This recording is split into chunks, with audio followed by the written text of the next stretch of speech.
Olá! E você sabe o que é um jubileu? Você sabe que nós estamos em 2025, um ano que é considerado um ano jubilar? Bom, o foco do nosso programa hoje é saúde espiritual. Então, se você quer entender um pouquinho mais sobre esse assunto, se prepara porque está começando Eu Mereço, o seu podcast para uma vida plena.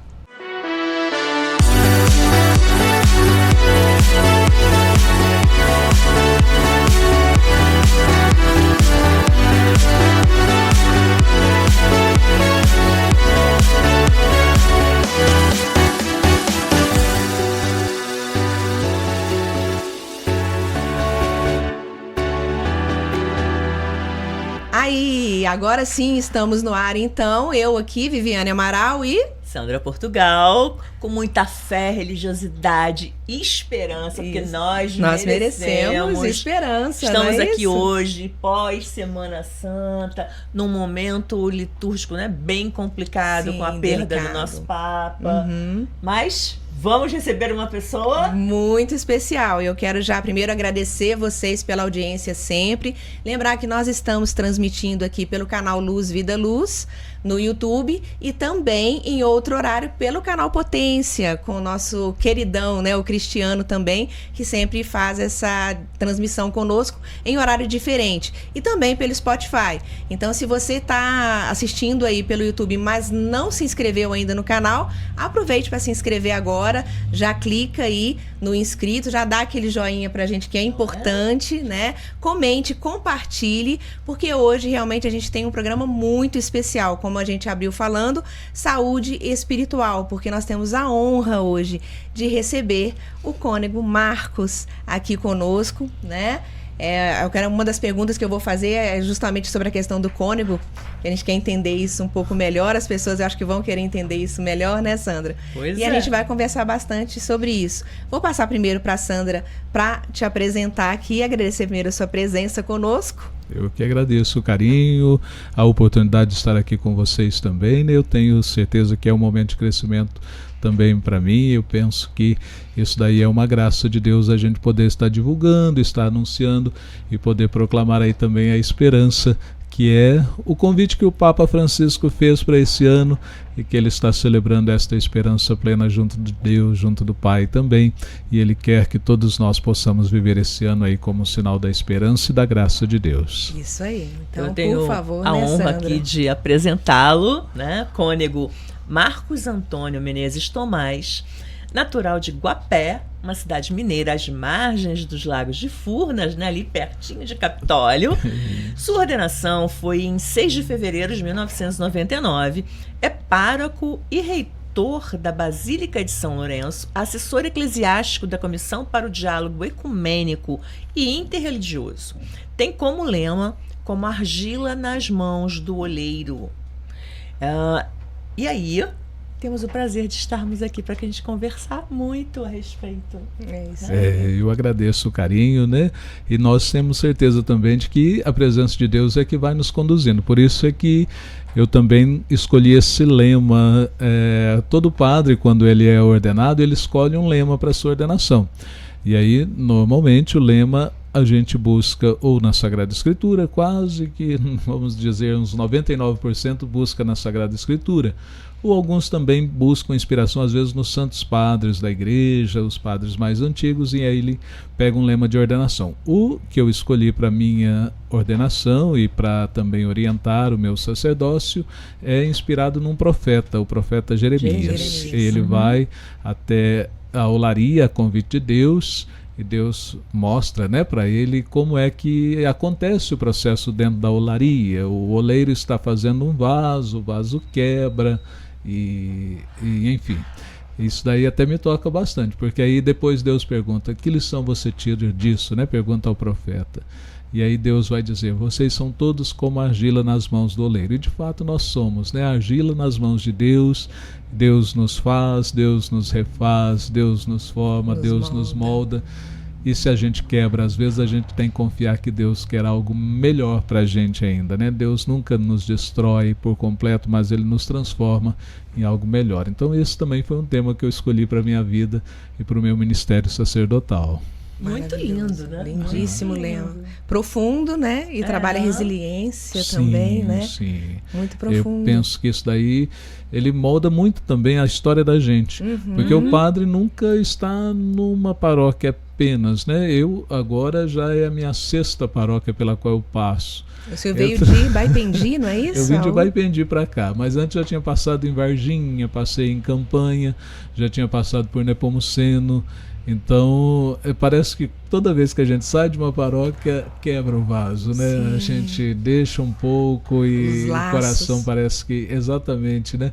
E aí reconstruir parece que é tão difícil, mas enfim, a gente confia em Deus, né? Eu estou começando aqui em São Lourenço, é mais ou menos o 3º ou 4º mês que eu estou aqui na cidade. E quando a gente chega também, a gente já tem um tempo, que é a chamada provisão canônica. O bispo já envia a gente com uma provisão. Então eu já tenho um período que mais ou menos é estimado aqui até em janeiro de 2031. Pode mudar alguma coisa, ou o bispo pode alongar, ou então pode de repente precisar que saia antes. Mas enfim, se a gente traz isso conosco, né, que a gente está nas mãos de Deus, isso é um consolo para a gente também, e é uma alegria saber que Deus pode nos reconstruir no ambiente então, que Ele quiser. Então essa provisão são 5, 6 anos. São 6 anos normalmente. Uma mas provisão de pároco. Aí temos também outros graus. Por exemplo, existem administradores. Normalmente o bispo, para um administrador, dá uma provisão de 3 anos. Existe também um vigário paroquial, que é um colaborador, aí o bispo dá uma provisão de 1 ano, mais ou menos. Então existem tempos variados, no máximo 6 anos, e aí ele pode ir renovando, se for do desejo do bispo ou não. Aí ele pode mudar também no tempo que ele queira. Eu acho que a gente podia começar com a pergunta que a gente estava no pré-podcast batendo papo, assim, como foi esse chamamento, né, esse chamado da fé, e a escolha pela carreira religiosa, pela doação religiosa, e essa preparação para esse momento na sua carreira, na sua vida? Bem, lá na minha cidade, eu sou natural de uma cidade, Guapé, né? É uma cidade que, em relação à diocese, nós ficamos no extremo da diocese. Guapé ali faz divisa com outras dioceses. Nós fazemos divisa com Guaxupé, está mais próximo de Passos, fazemos divisa com a Diocese de Luz. Então ali é um extremo que a gente não tinha tanto contato aqui com a Diocese da Campanha, que já é seguindo aqui bem mais para o sul em relação a Guapé.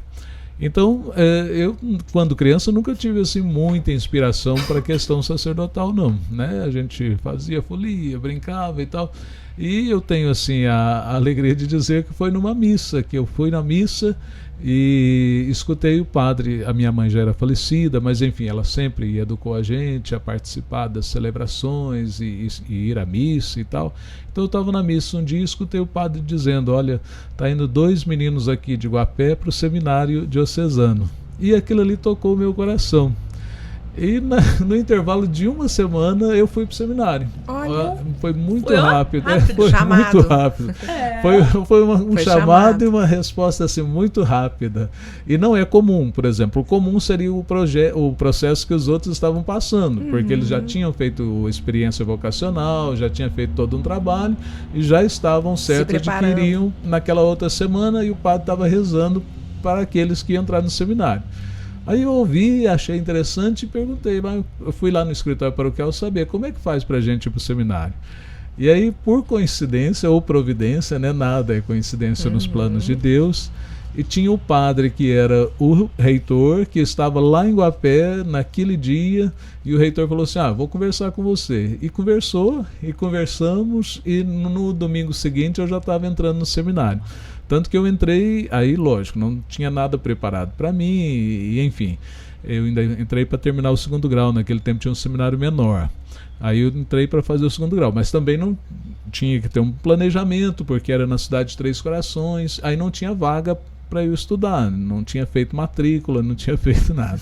Aí fiz o curso à noite, tive que estudar à noite, tivemos que adaptar um punhado de questões. O interessante é que os dois que entraram, ali a gente entrou mais ou menos no começo de fevereiro, umas 3 semanas depois foi carnaval, os 2 voltaram para casa e não voltaram para o seminário. Olha!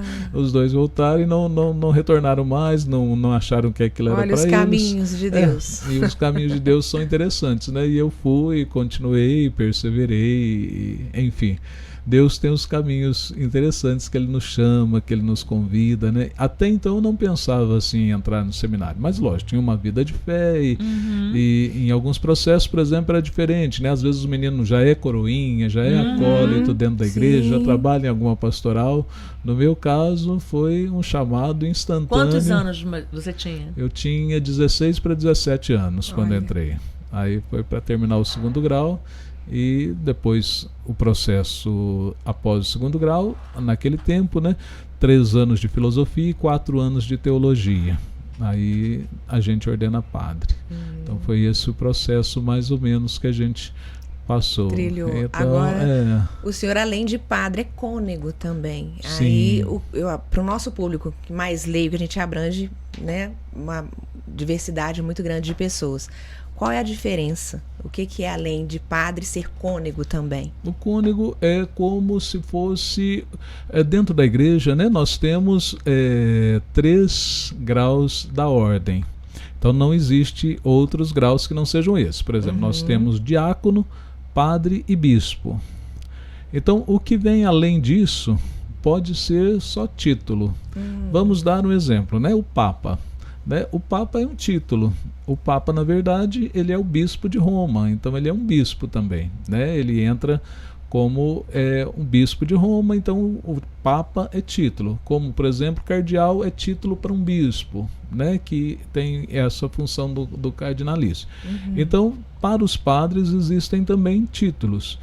Temos o título de Monsenhor, por exemplo, que é um título ligado a uma promoção por idade. Vamos supor que a pessoa complete 40 anos de ministério sacerdotal, então queira se homenageá-lo.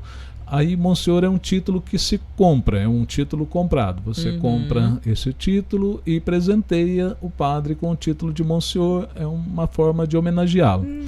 O cônego não é um título comprado, mas é um título dado pelo bispo.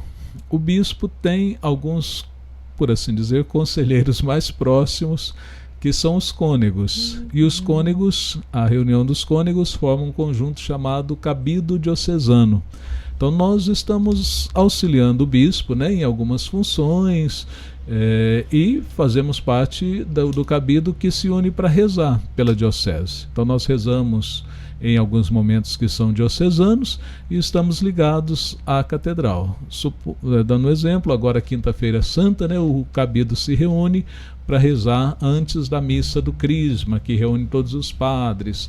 E depois, em outros momentos, também a gente se reúne, por exemplo, no aniversário da dedicação da catedral, de Santo Antônio. O cabido está muito ligado à catedral. Mas é um grupo de padres que o bispo escolhe, dá esse título de cônego, para que possa estar assim auxiliando mais de perto no serviço diocesano, né, e no cuidado com os padres da diocese também, enfim, é uma função do cabido essa proximidade com o bispo. Mas, enfim, é um título que não distingue dos outros graus, né? Por exemplo, a gente é padre. Traz um pouco mais de responsabilidade, talvez, nessa questão. É mais, né? Um pouco de responsabilidade e desse compromisso, né? Que tem que ser firmado. E é um título que o bispo escolhe alguns padres para que possam estar auxiliando mais de perto dentro desse processo também. Agora, nós começamos o programa, a gente já tinha agendado essa entrevista quando se deu o falecimento do Papa Francisco. Não tem como a gente não abordar esse tema, porque agora é aquele momento que, né, está assim, luto. Mas a partir de agora, quais são os passos, até para as pessoas entenderem isso, porque como passam-se os anos, né? Então o último, na verdade, teve o Bento XVI, que foi uma renúncia, né? Então de falecimento mesmo foi João Paulo, né? Até acontecer. Como é o processo agora? Né? O que acontece agora para a escolha do novo? Quais são os próximos passos para as pessoas já entenderem, acalmarem o coração? o Papa João Paulo foi um Papa eleito muito jovem, né? Então nós tivemos um longo período com ele, né? De 78 até 2005, de tal forma que a gente nem lembrava que esse processo pudesse ser assim tão transitório. E depois a gente teve a presença do Bento, que renunciou, e em 2013 a gente teve o Papa Francisco, que ficou até agora 12 anos no ministério, exercendo também essa função como pastor da igreja, né, nessa condução. Nós sabemos, né, acompanhamos essa dimensão da doença do Papa e enfim, talvez isso tivesse até despertado o nosso coração para a fragilidade e já estávamos, de certa forma, preparando o nosso coração para essa questão. Mas, enfim, por mais que a gente esteja preparado e por mais que a gente acredite, né, que esse vai ser um momento, também não deixa de pegar um pouquinho de surpresa. Mas a igreja está sempre preparada para isso. Agora, o que se sucede, né? Nós vamos ter o sepultamento. Ele, diferente dos outros anteriores, pediu para ser sepultado na Basílica de Santa Maria Maior, porque ele tinha uma especial devoção para com a Nossa Senhora, né, que é a saúde, que estava ali abençoando também todas as romarias e peregrinações que ele estava realizando. Então ele pede para ser sepultado ali na Santa Maria Maior. Quando aconteceu o sepultamento, que está previsto para o próximo sábado, né? Então, provavelmente, eu creio, no domingo ou na segunda-feira, vai haver uma convocação dos cardeais. A ideia é que se comece de 15 a 20 dias após, mas enfim, se os cardeais já estiverem em Roma, nada impede que aconteça antes também. Provavelmente deve acontecer antes, porque hoje em dia, né, não é mais como há 500 anos atrás, a questão de transporte. Hoje todos provavelmente já vão estar em Roma, com certeza ali para o sepultamento, então deve ser mais rápido esse momento. Que é chamado de conclave, né? É chamado conclave. Quem convoca é um cardeal chamado Carmelengo, que vai dirigir esse momento do conclave. A palavra conclave, ela literalmente significa com a chave, né?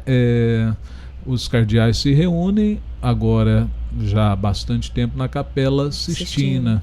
Então se diz que é fechada com a chave para que eles não tenham influência do mundo externo na escolha do Papa, né? Eles possam escolher sem a influência do mundo externo. Então por isso é fechado com a chave, e aí eles vão passar por chamados escrutínios, ou seriam, numa linguagem mais popular, umas votações, né? Vai ter votações.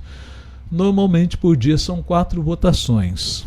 Os 2 últimos papas, né, que foi o Papa Bento e o Papa Francisco, foram escolhidos no segundo dia de votação. Então também não se espera que haja um tempo muito tão longo assim na escolha do próximo Papa, não. Então provavelmente ele deve, até hoje, meados de maio, né, provavelmente a gente já tenha aí um nome. Aí sai aquela fumaça, né? Sabemos, Papa. São os ritos, né? Aí segue a questão da fumaça, que é colocada ali. Normalmente eles falam que são os votos, né, que são queimados e... Porque isso acontece de forma secreta também entre eles, né? Também entre eles. O voto é secreto. Então o voto é secreto também entre eles e são queimados realmente os votos. Mas enfim, para que a fumaça saia escura ou branca, é preciso também colocar elementos químicos, né? Não é só os votos que são queimados ali, tem também alguns elementos químicos para que a fumaça saia. Até porque eu me lembro da última eleição e tinha muito essa questão, né? Começava a fumaça, a pessoa ainda não sabia. É uma fumaça escura ou é uma fumaça branca? Aí ficava na dúvida. Então tem sempre essa dúvida também. Então é um processo bonito, né? Se nós tomarmos em conta a questão da tradição e da escolha, de como é feita. Se dá a escolha dos candidatos? Os candidatos, na verdade, por exemplo, né, enfim, poderia ser qualquer pessoa, um homem, né, naturalmente tem essa questão, seja homem e que seja celibatário. Então, em tese, poderia ser qualquer pessoa. Tem mas, idade enfim, mínima, não? Uma idade mínima também não se fala numa idade mínima, mas eu creio que, por exemplo, supondo que seja maior de 18, enfim. Mas, enfim, não fala-se numa idade mínima, talvez com a partir da razão a pessoa poderia ser candidata. Mas é lógico que a gente sabe que não é bem dessa forma que acontece. Então, o que talvez seja mais comum é eles escolherem entre alguém que já é ali do colégio cardinalício, alguém que faz parte daquele processo de votação, né? Já aconteceu de escolher pessoas de fora, mas isso foi talvez no período ali transição entre o período medieval e a Renascença, e hoje já não é mais dessa forma. Então é alguém que está ali. Todos do colégio são Todos elegíveis. do colégio são elegíveis. Mas enfim, existe uma idade máxima também. Então, acima de 80 anos normalmente não é eleito. Então é até 80 anos. Porque senão seria um período muito Isso, curto, previsto, porque também né? Todos ali que estão ali presentes, que fazem parte do colégio, nem todos são votantes, né? Nem todos podem votar. Então existe também esse limite de idade ali para aqueles que podem votar e para aqueles que podem ser eleitos nesse sentido. Então, lógico, provavelmente, quase 100% certo é que alguém do colégio é que vai ser o novo Papa também. E já tem os preferidos, Tem alguns nomes. alguns já. nomes aí, ou nacionalidades que sejam mais propensas a... O pessoal sai com muita lista, mas existe um ditado na igreja que quem entra lá como papa, né, assim, papável, sai de lá como cardeal. Nem sempre é aqueles que as pessoas esperam que vá ser eleito. Foi mais ou menos o caso do Papa Francisco, né? Se houvesse uma... Foi meio que surpresa, Exatamente, né? Se houvesse por assim dizer, uma aposta, né? Uma casa de apostas, eu acho que, enfim, pouca Teriam gente perdido. apostaria no Papa Francisco, porque era um argentino, enfim. O que se diz hoje é que provavelmente deve ser um italiano. Eu ouvi isso ontem. Exatamente, tem o Pietro, que é um cardeal que está cuidando de tudo lá no Vaticano, já conhece todas as informações, então provavelmente deve ser um italiano, até para ficar mais tranquilo diante daquilo que nós já vivemos nesses últimos tempos, né? O João Paulo II era polonês, o Ratzinger era alemão, e agora o Papa Francisco é argentino, então já ficou bastante tempo assim distante ali de Roma. Agora vem um europeu. Talvez, provavelmente deve ser um europeu ali da Itália mesmo. Mas enfim, também alguns apontam para outras questões. Por exemplo, tem um francês que é muito influente, sobretudo na questão diplomática, e hoje em dia a gente vê que essa questão diplomática fala muito alto. Então, e tem o outro também, agora não me lembro o nome, mas também ele é italiano, e ele foi muito influente dentro dessa questão agora da guerra ali na Ucrânia, e tem um diálogo também bom com Moscou. Provavelmente deve ser alguém que tem essa abertura, esse acesso a essas questões diplomáticas, porque infelizmente, se nós pensarmos, né, uma das questões mais difíceis do nosso tempo talvez seja essa questão diplomática. Com certeza. Na votação anterior, né, do Bento para o Francisco, se pesou muito a questão da igreja. A igreja estava com problemas internos muito graves. E, enfim, então se pensava em alguém que pudesse trabalhar essa dimensão interna da igreja. E se nós pensarmos por essa forma, né, o Papa Francisco foi muito positivo nesse sentido, né? Ele fez uma reforma muito grande na igreja, ele esteve muito atento a essas questões que envolviam, né, sobretudo o seio da igreja. A gente pode falar essas questões de pedofilia, enfim, né, ou questões que envolviam o próprio Código de Direito Canônico e questões econômicas, e o Papa Francisco foi muito bom nesse sentido, né? Ele foi muito incisivo, transformou ou modificou as regras, tornando mais forte as punições que existem para alguns crimes que talvez estavam dentro da igreja e a gente não estivesse muito atento. Enfim, ele fez um papel muito importante dentro dessa área. Provavelmente agora um dos problemas maiores seja problemas externos, essa relação da igreja com o mundo, uma relação mais diplomática, talvez eles optem por isso. Para facilitar a comunicação. Exatamente, né? Para poder o Papa... Se bem que o Papa Francisco também tinha muito essa dimensão da diplomacia, né? Internamente, em diálogo da igreja com as igrejas ortodoxas, ele promovia essa questão do ecumenismo, sempre foi muito aberto a essa questão. Mas o que se espera, o que se fala é que talvez seja um mais ligado à diplomacia e mais ligado, talvez, um moderador, né? Alguém que seja mais conciliador. O Papa Francisco era muito avançado, né? As ideias e a forma dele agir sempre foi muito avançada em relação ao tempo, nosso tempo, né? Que a gente está vivendo. Então hoje em dia estamos num momento onde ser um italiano, ter o prisma comunicação, relacionamento, mediação, né? E também um viés um pouco mais tradicional. Conservador um pouco. Exatamente. Talvez seja dessa forma até para segurar algumas questões, porque a igreja, ela... Né, às vezes a gente tem muita dimensão aqui da igreja no Brasil ou da igreja na América Latina, mas enfim, né, a igreja é universal, é mundial, então, enfim, a gente tem que pesar também o nosso lado, mas, por exemplo, tem a questão da igreja norte-americana, que é uma igreja mais conservadora, tem as igrejas, a questão da igreja na Europa também, que é bem mais conservadora. Agora, por outro lado, né, o Papa Francisco conseguiu uma abertura com a China, por exemplo, né, que não existia antes, hoje, e aí vai se despertando muito ali para uma questão asiática, né?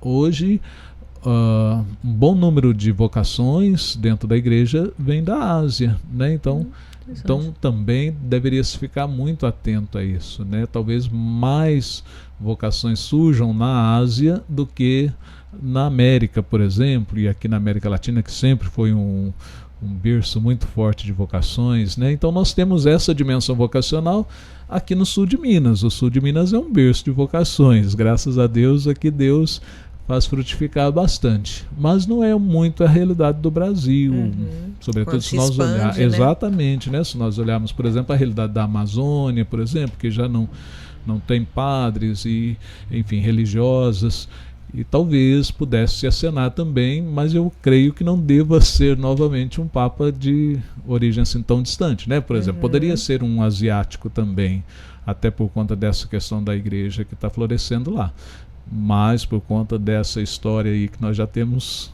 caminhado, né? Talvez seja o mais conservador, para tentar segurar um pouco nesse aspecto, nesse momento, a igreja, para que ela possa centrar-se, né? E aí seria muito bom essa presença também de algum que talvez conservasse alguns princípios. Talvez não tão conservador, mas mais moderador, né? Assim, que pudesse equilibrar. Que pudesse equilibrar. Talvez seja, né, o que eles talvez elejam para o próximo Papa também. Agora, vindo um pouquinho mais aqui para nós, próximo de nós aqui, né? Falando de conservadorismo, da questão das tradições, a gente acabou de passar agora pela Semana Santa, né? Minas Gerais já tem uma história muito forte, né? A região nossa do sul de Minas também. Como foi a Semana Santa aqui em São Lourenço, na região, para o senhor? O que o senhor avalia de se manter essas tradições? O que o senhor sente? Já veio de Baipendi, que é pertinho, né? Que é fortíssima nisso. Baipendi e São Lourenço são próximos, mas são tão distantes. São mundos totalmente diferentes. Baipendi tem uma tradição de 300 anos de Semana Santa. E São Lourenço, talvez ela não tenha tanta essa tradição. Aí teve um historiador, um irmão redentorista, que ele é historiador também, eu estava comentando até com ele essa questão de São Lourenço, né? De não ter alguns, como Baipendi, por exemplo, tem banda, tem motetos, tem latim. Você sentiu isso, exatamente. Aqui a gente sente um pouco saudade nesse sentido. Mas enfim, também foi muito bom celebrar aqui em São Lourenço, a gente sabe da participação que é muito grande. E aí esse irmão que é historiador falou assim, olha, aqui São Lourenço também por muitos anos foi conduzido pelos franciscanos. E se nós olharmos, os franciscanos não têm muito essa tradição, que é uma tradição muito ligada ao sul de Minas. Então, se vem um franciscano que é de outra região do Brasil, por exemplo, ele não vai ter um carinho com esse tipo de celebração, porque não é muito o carisma deles. E aí esse frei falava, olha, e a questão da congregação, eles são muito originários da Europa, então isso daí já não tem lá, e eles não cultivam talvez muito essa questão. Então pode dizer que São Lourenço tem uma tradição de Semana Santa, talvez de uns 20 ou 30 anos para cá, que se começa a celebrar dentro desse aspecto aqui que nós temos propriamente do sul de Minas. Mas dentro disso a gente percebe que a participação está muito boa. Eu não sei, né, se de repente nós tivemos um ano aí que é um ano ímpar, que diz que só vai repetir em 2087 uma ocasião como nós tivemos esse ano, que a Semana Santa coincidir com o feriado da segunda-feira, né? Foi. Então não deve coincidir novamente. Mas a gente teve uma presença muito boa. A igreja sempre São Lourenço, muito cheia, né? Exatamente. Nossa, todas as celebrações muito cheias. Domingo à noite, né? Que normalmente o pessoal já está cansado, a igreja estava lotada de gente. Então eu creio que isso daí também seja um reflexo dos turistas que estavam aqui. Mas também o povo de São Lourenço é muito participativo. A gente percebe esse aspecto da abertura, da acolhida. Isso daí é muito bom. Agora, falando da questão mais da tradição, a gente percebe também que hoje há uma grande valorização. Assim, tem um retorno, né, às tradições, exatamente. Né? Resgate. Eu, por Exato. exemplo, a minha sogra, ela é nascida em Aiuruoca. E a família tem uma tradição de se reunir na Semana Santa em Aiuruoca para acompanhar os ritos. Então tem o lava-pés, tem tudo, tem a descida da cruz. É belíssima a cerimônia. Eu sempre fiz muita questão de estar lá, né? Eu, por mais de 10 anos, eu carreguei o andor de Nossa Senhora nas procissões e sempre levei minhas filhas. Agora, esse feriado, as minhas filhas levaram um casal amigo, justamente para que eles testemunhassem essa origem, essa tradição. E lá foi dito que são 300, acho que, se não me falha a memória, 307 anos de tradição da cerimônia, das cerimônias de Semana Santa na cidade. Se não me engano, lá celebrou 300 anos, foi 2017 ou 2018, alguma coisa assim que foi celebrado. Então já tem já mais de 300 anos. São Lourenço, Aiuruoca é mais antigo do que Baipendi. Pois é, são umas surpresas que a gente tem, né? A gente vai dizer, Deus. Tão bonito, e tinha tanta gente. E as pessoas, os primos que estavam, né? Primeiro, foi um ano que mais primos foram, porque tem muita gente no Brasil todo. Belém, Araçatuba, Nordeste, foi todo mundo por conta do feriado de segunda, que aumentou a possibilidade, né? E foi muito, muito bom. Muito. É belíssimo, é de arrepiar. Eu choro, eu arrepio, eu rezo. Nossa, é muito lindo. E é importantíssimo, né? Se manter. Sim. Nossa. E é muito bonito e é muito rico também. A linha Aiuruoca se contrapõe, eu digo, não é contrapor, mas enfim, mais ou menos eles ali não é bem o estilo de Baipendi, por exemplo. Baipendi e Aiuruoca, eles disputam para saber quem faz a Semana Santa mais bonita. Eles têm essa questão. Então, e ali são muito valorizados até por conta de uma valorização eu digo estadual, né? Ali é tombada a Semana Santa. A Semana Santa é um patrimônio. Baipendi e Aiuruoca, a Semana Santa é um patrimônio. O governo investe nessa questão também. Então, ali já tem essa dimensão. Aqui São Lourenço é uma cidade maior, né? Eu digo, para a gente celebrar, então a gente vai celebrar a partir desses dados também. Por exemplo, Aiuruoca, né? Só de você passar pelas ruas de Aiuruoca, você já está vivendo a Semana Santa. Só de você passar pelas ruas de Baipendi, você já está vivendo a Semana Santa, né? Saiu de uma ruinha estreita, entrou ali naquela pracinha, que é também fechada, aí você faz o encontro ali tem todo um quadro ali, né? Quadro próprio para isso. São Lourenço acaba tendo outras influências, exatamente, né? Exatamente. Então, mas enfim, aqui também é muito bom. E aí o pessoal está de certa forma, trabalhando nisso também, né? Esse ano eles já começaram, sobretudo na Sexta-feira da Paixão, a trazer essa questão dos motetos.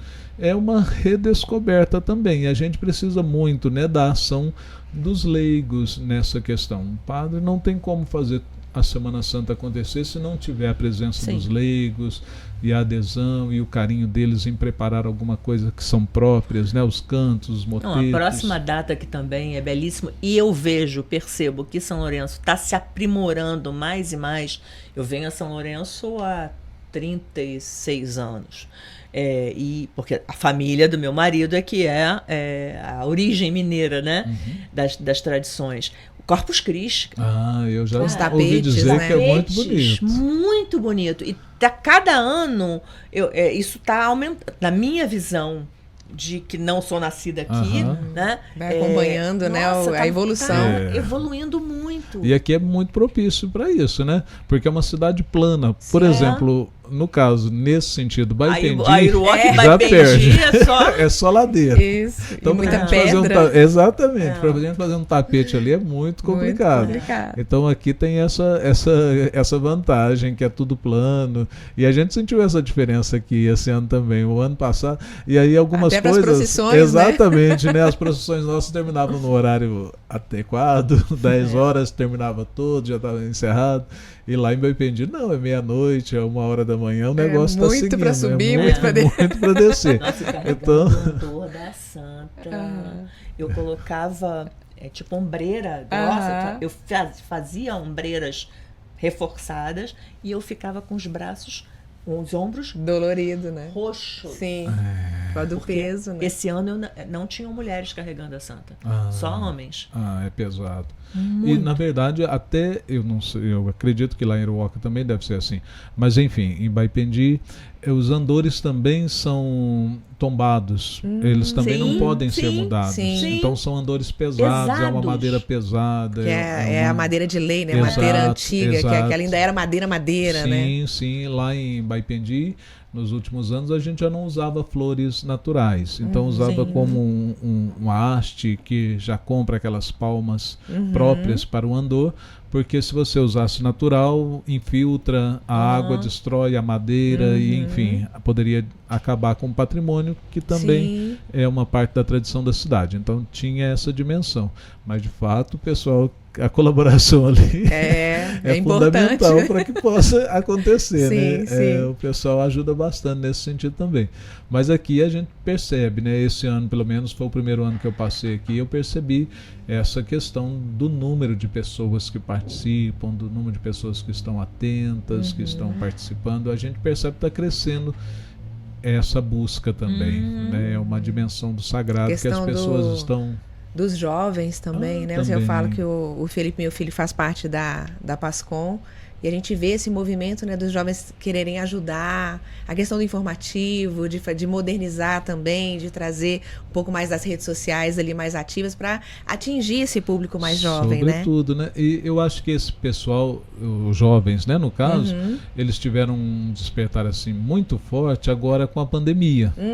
Porque a igreja, ela é um pouquinho lenta nas coisas assim também. Por exemplo, no meio da comunicação, a gente vai caminhando muito lentamente, e a gente estava caminhando até a pandemia muito lentamente nesse processo. Então era uma área que os jovens dominavam. Por exemplo, Instagram, as redes sociais, os jovens dominam isso. Então nós nos vimos na pandemia que foi necessário se reinventar a partir das redes sociais. E aí quem que a gente ia procurar, né? Livre, espontânea pressão. Aí os jovens, graças a Deus, assumiram essa dimensão dentro da igreja. E é uma dimensão muito importante, que está fazendo diferença também quando a gente percebe essa questão. E é lógico, a gente sabe que uma arte bem feita, um Instagram bem cuidado, uma rede social bem organizada, faz um diferencial também. Fica mais próximo da linguagem deles também, né? Do que eles estão acostumados a ver.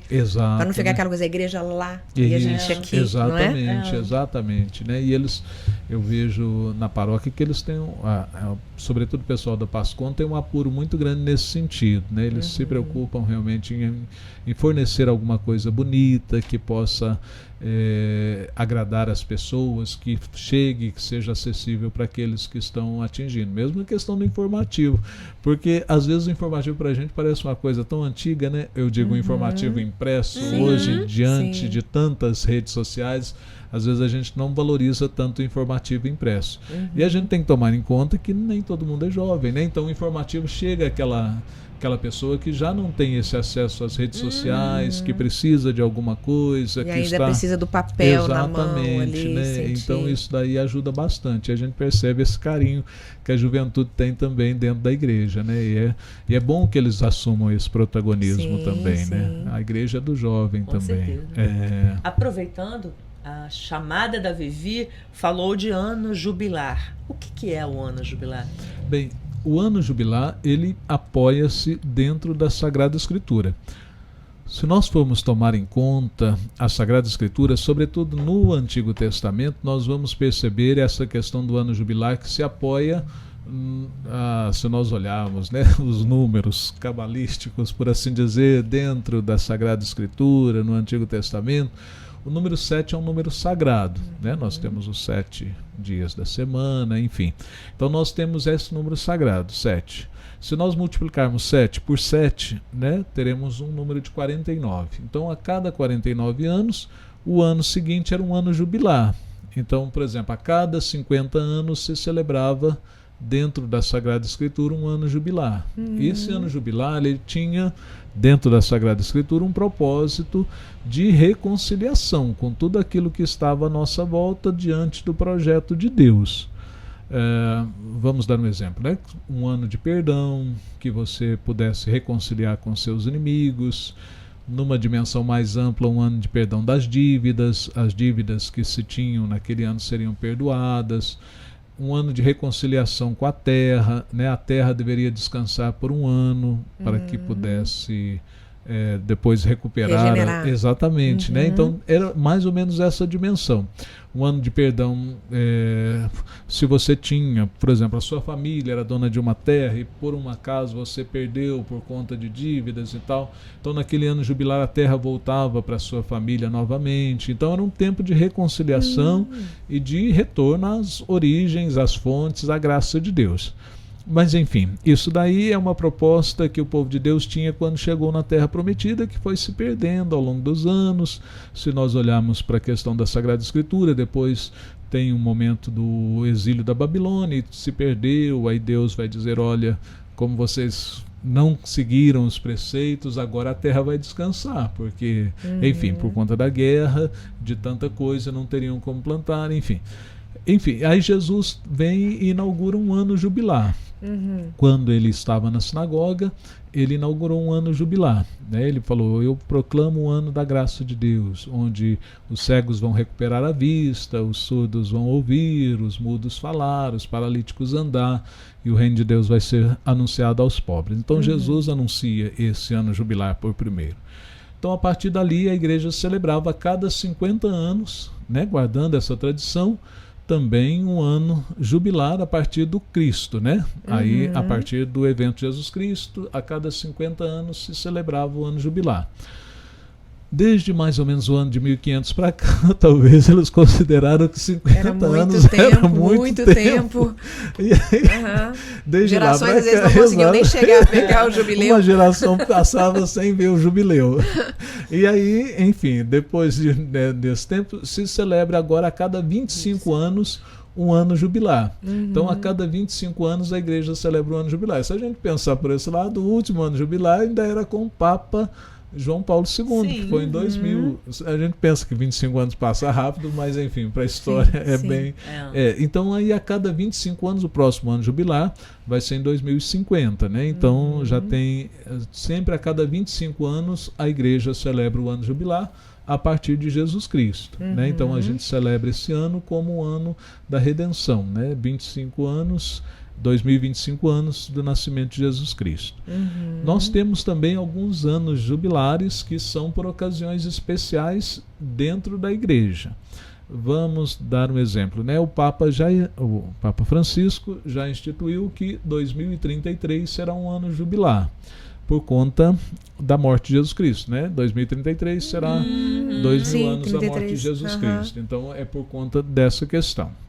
Então a igreja sempre tem essa questão. Então é um ano que é baseado no perdão. Por exemplo, né, esse ano para nós, a Basílica aqui de São Lourenço é uma igreja indulgenciária. Então aqueles que frequentam ela com o propósito de peregrinação recebem a graça da indulgência. Né? A nossa igreja aqui de São Lourenço, a Basílica, ela se une com outras da diocese. Mas enfim, são 6 igrejas dentro da diocese que têm essa graça de serem igrejas indulgenciárias. As basílicas, que tem uma em Boa Esperança, tem outra basílica em Conceição do Rio Verde, nós temos aqui, e depois as 2 igrejas que são ligadas aos beatos da diocese, uma em Três Pontas, que é o Padre Vitor, e outra em Baipendi, que é a da Beata Inhaxica, e a Catedral, que é a igreja principal da diocese. Então são essas 6 igrejas que são igrejas que recebem essa graça. Mas vamos dar um exemplo, né? Supondo, se você fosse a Roma, lá em Roma também tem as basílicas, que são lugares de peregrinação. O Papa quis estender isso para o mundo inteiro. Para o mundo todo.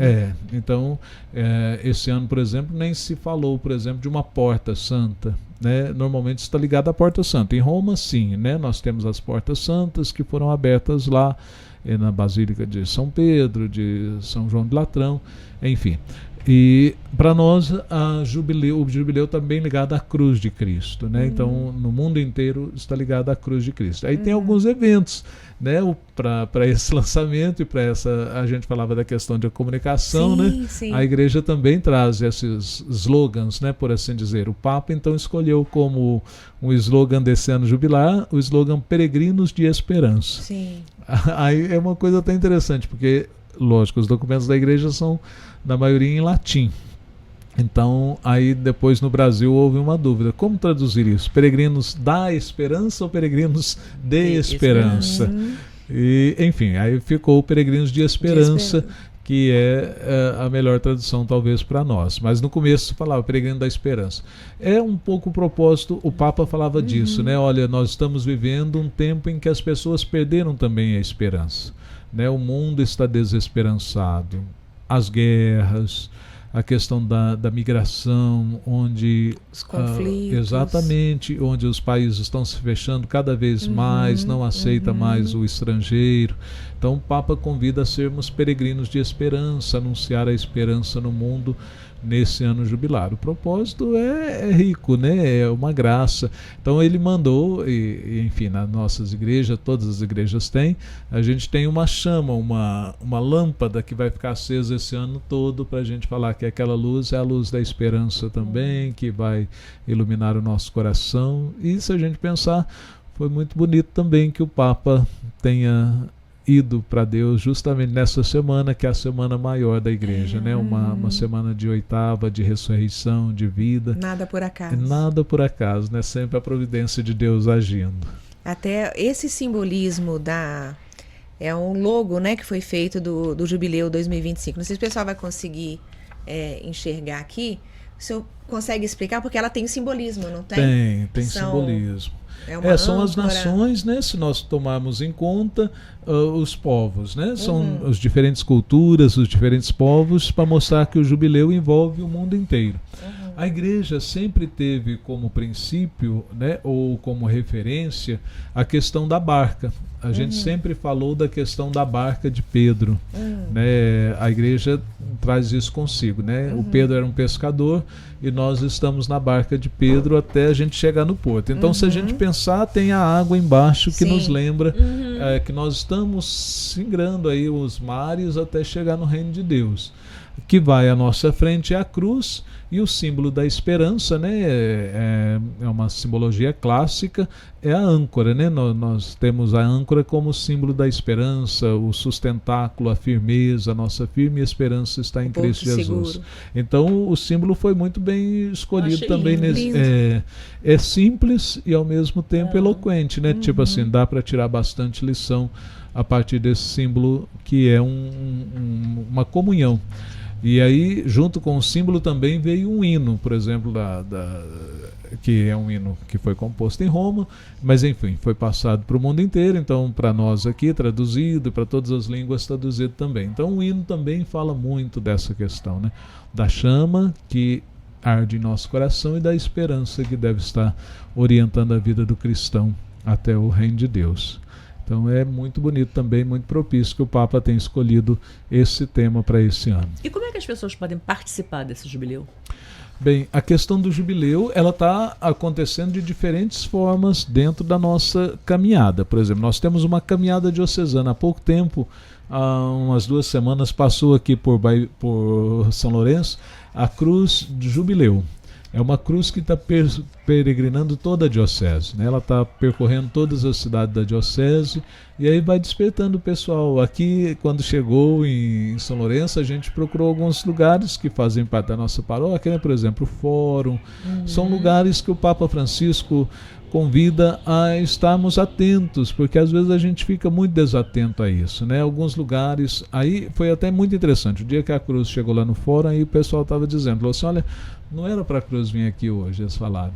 Por exemplo, por quê? Eles falaram assim, olha, tinha um júri marcado hoje, tinha um júri que ia acontecer nesse horário aqui no fórum. Aí eles falaram, e engraçado, eles falaram, a gente não sabe por que desmarcou o júri. Tipo assim, não foi uma questão nossa, nem porque a cruz estava vindo lá, mas enfim, foi desmarcado o júri e naquele momento a cruz foi lá. E eles falaram assim, olha, foi muito bom que a cruz viesse, porque trouxe aí um sinal de graça para nós. Quando acontece um julgamento é muito pesado, é muito triste, o ambiente fica muito carregado e agora a gente está tendo um ambiente leve aqui com a presença da cruz. Então, é umas coisas assim interessantes.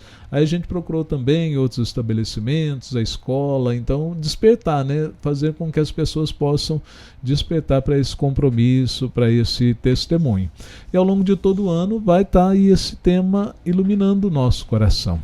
Se alguma pessoa está mais distante e quiser receber essa graça do jubileu aqui na nossa cidade de São Lourenço, então a gente tem a Basílica, se a pessoa quiser vir, se confessar, fazer essa experiência da graça, então a pessoa também é convidada a fazer esse momento. Em outros lugares, provavelmente, né, nas demais dioceses, também tem lugares de peregrinação para que as pessoas possam procurar essa graça e essa reconciliação também com a presença de Deus. Maravilhoso, né? Oportunidade ímpar, eu acho. Ímpar até pelo ano que... Exatamente. Né? Olha, eu quero te perguntar ainda, padre, a respeito da história, um pouquinho da história de São Lourenço, mas a gente vai dar um aviso aqui primeiro, né, Sandra? Que vamos só dar uns avisos aqui que são importantes pro pessoal, mas eu quero que o senhor fale um pouquinho da história do santo, da história de São Lourenço, porque muita gente é São Lourenço e não sabe, né? Então, a gente vai falar um pouquinho sobre isso. O Papa era São Lourenço, né? Olha isso. Então, vamos só lembrar aqui das nossas atividades no Instituto Luz Vida Luz.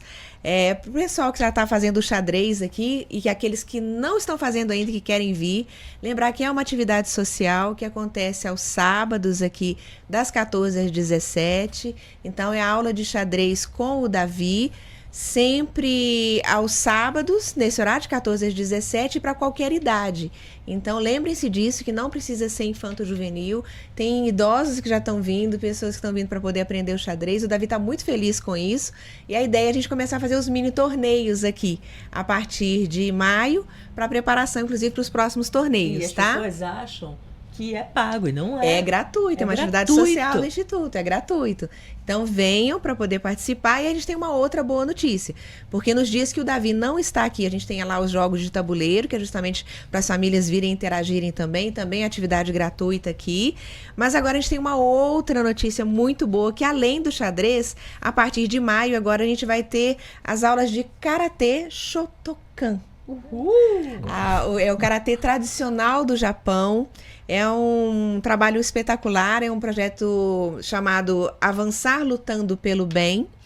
E é com o professor William Pereira, que é faixa preta, e as instrutoras são Joana Dark e a Pietra Machado. Então, essas aulas vão acontecer também para todas as idades, de forma gratuita, às sextas-feiras, às 19 horas. Então, das 19 até as 20h30, mais ou menos ali. Então, já comecem a entrar em contato aqui no Instituto pela Secretaria, para vocês se inscreverem, porque é um projeto do Instituto Luz da Luz, junto com o projeto Avançar Lutando pelo Bem. Então, assim, é a oportunidade de trazer a arte marcial aí para várias idades e as pessoas entenderem que a arte marcial ela é muito mais do que luta, Sim, né? disciplina, Ela traz uma filosofia muito bonita, nossa, de disciplina, né? Ao mesmo tempo de interagir e de mostrar, né? Como você, a hora que você precisa ceder, a hora que você... Então, assim, é bem interessante mesmo. Então, fica um convite aí para vocês de mais essa boa notícia para estarem conosco aqui. Sempre comenta, né, que para os pais que ficam tão ansiosos buscando alternativas para tirar os filhos das telas. Isso aí. Então, atividades gratuitas. A nossa ideia é justamente essa, proporcionar. Tabuleiro, e karatê, esporte, vida, né? Fora, existe vida fora da telinha, né? Trazer esse pessoal para cá, as famílias para virem e ter essa oportunidade de fazer as atividades aqui também. Então, já procurem aí, lembrando que o telefone da Secretaria do Instituto é 359-9898-8989. É sincrônico, é facinho de lembrar, tá bom? E agora voltando, padre, queria que o senhor falasse um pouquinho sobre, então, a história do santo, de São Lourenço Mártir, porque eu acho interessantíssimo isso, porque as pessoas acham que o aniversário da cidade é dia 10 de agosto. É mais famoso do que o 1º de abril, que é o dia do aniversário da cidade. Sim. Mas o dia 10 de agosto, na verdade, não é o aniversário da cidade, é o dia do padroeiro, que é o São Lourenço Mártir. São Lourenço Mártir. A história dele, que é muito bonita. É bonita a história de São Lourenço.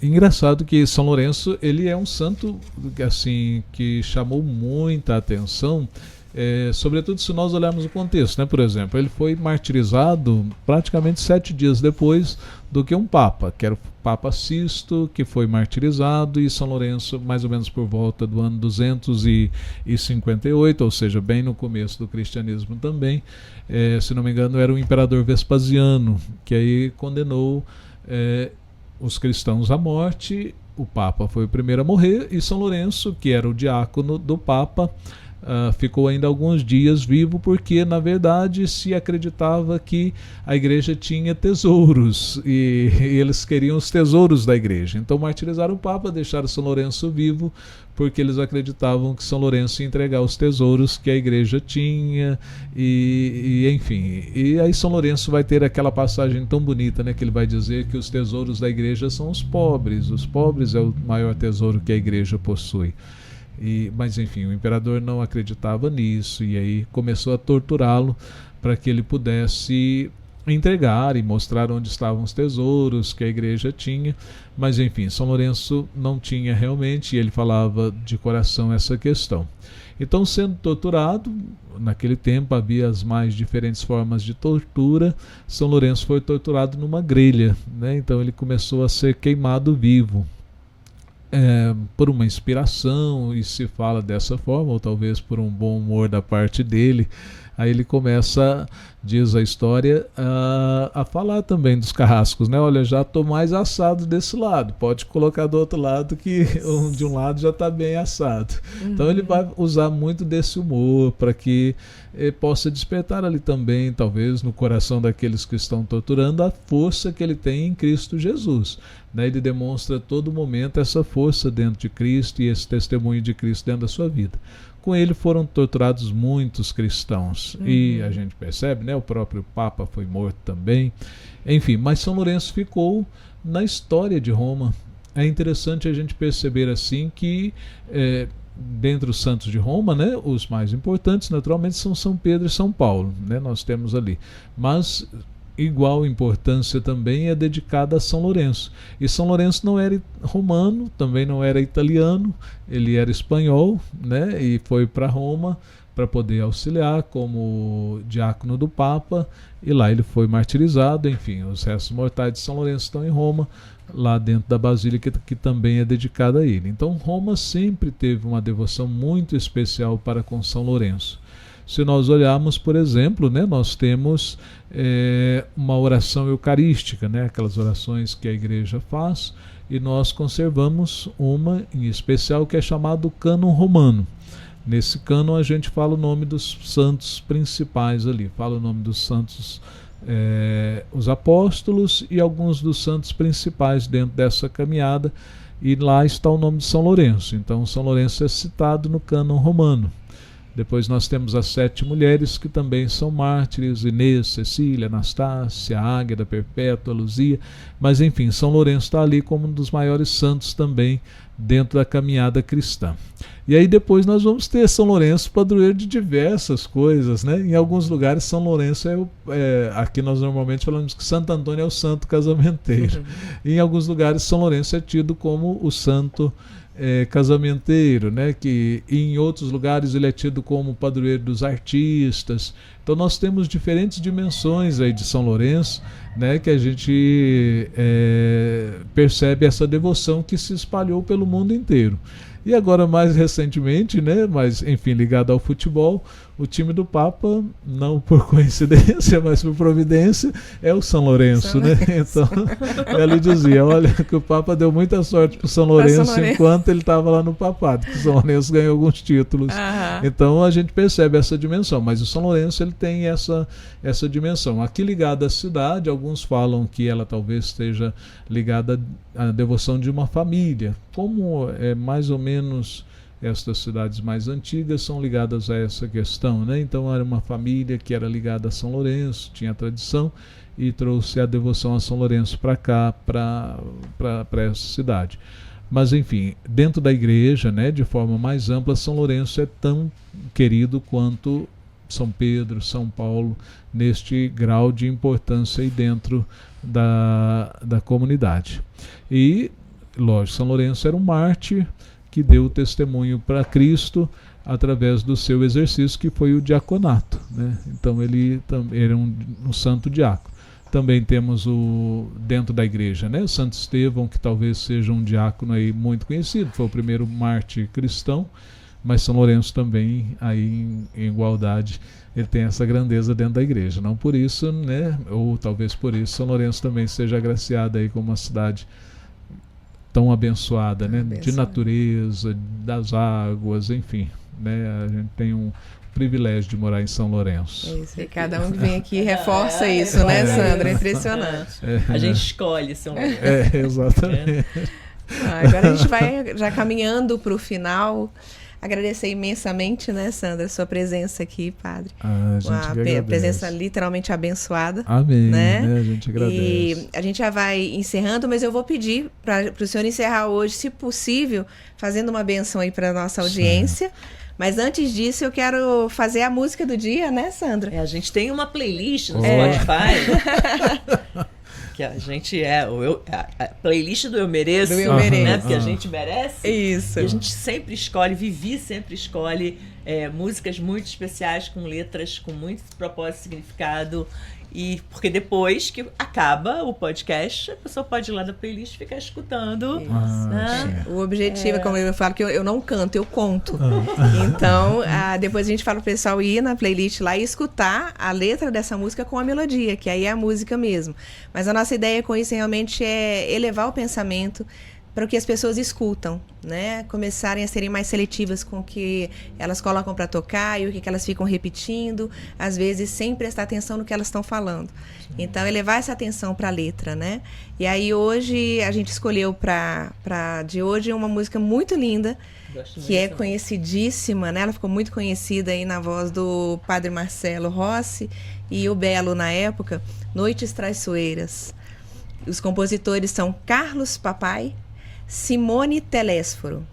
Olha que letra linda, gente. Deus está aqui neste momento. Sua presença é real em meu viver. Entregue sua vida e seus problemas. Fale com Deus. Ele vai ajudar você. Deus te trouxe aqui para aliviar o teu sofrimento. É Ele o autor da fé, do princípio ao fim, em todos os seus tormentos. E ainda se vier noites traiçoeiras, se a cruz pesada for, Cristo estará contigo. O mundo pode até fazer você chorar, mas Deus te quer sorrindo. Seja qual for o seu problema, fale com Deus, Ele vai ajudar você. Após a dor, vem a alegria, pois Deus é amor e não te deixará sofrer. O mundo pode até fazer você chorar, mas Deus te quer sorrindo. É linda essa né? música e muito Linda, propícia para esse tempo, Não né? é? Na verdade, nós estamos aí passando pela Semana Santa e a festa da ressurreição, e é exatamente isso que a gente celebrou, né? A entrega de Deus por nós, o seu amor, a sua graça que nos dá essa redenção e essa vida nova. A Semana Santa é isso, é o renovar, é o renascer depois da noite traiçoeira. Aí Cristo vem mostrando que a luz sempre vence, que o bem sempre vence também, né? Que Deus possa abençoar a todos nesse sentido também.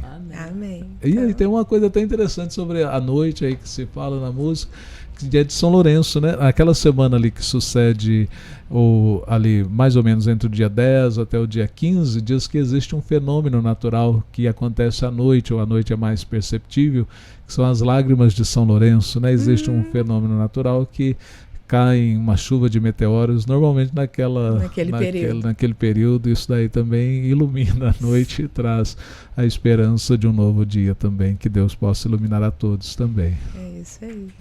Bem, então a gente agradece.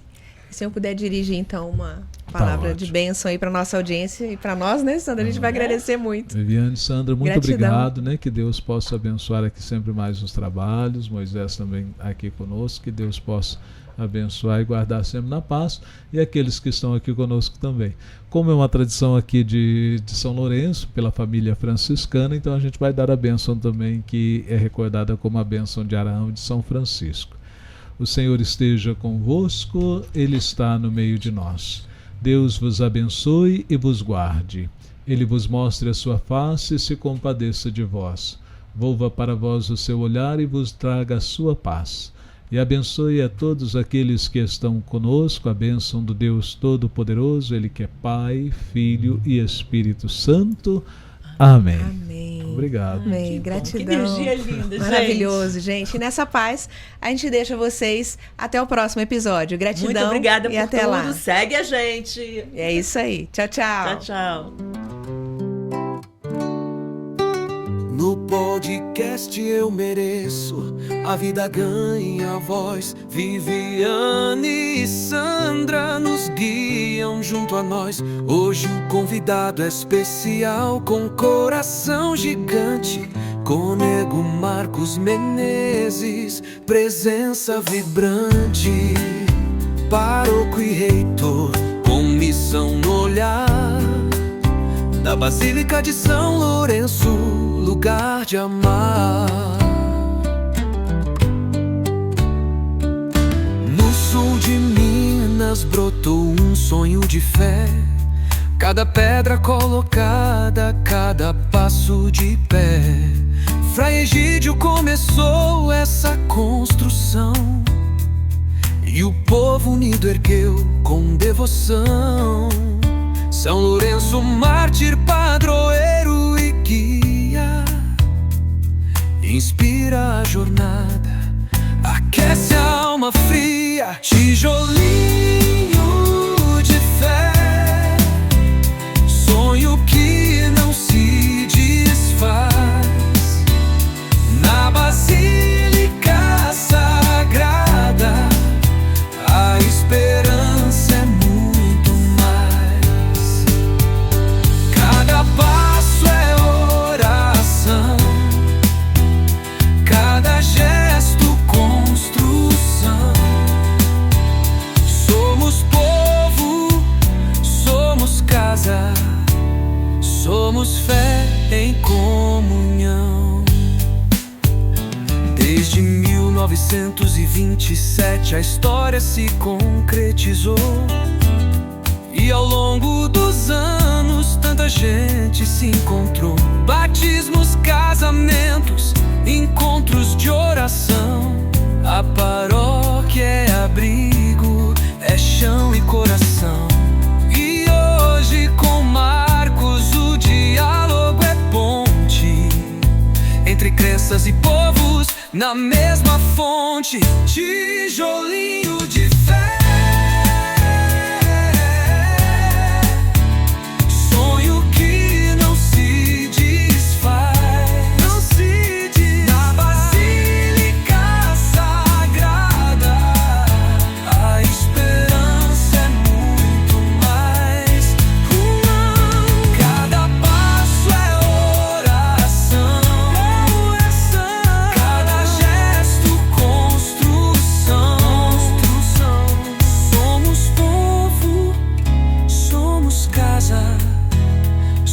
temos fé em comunhão.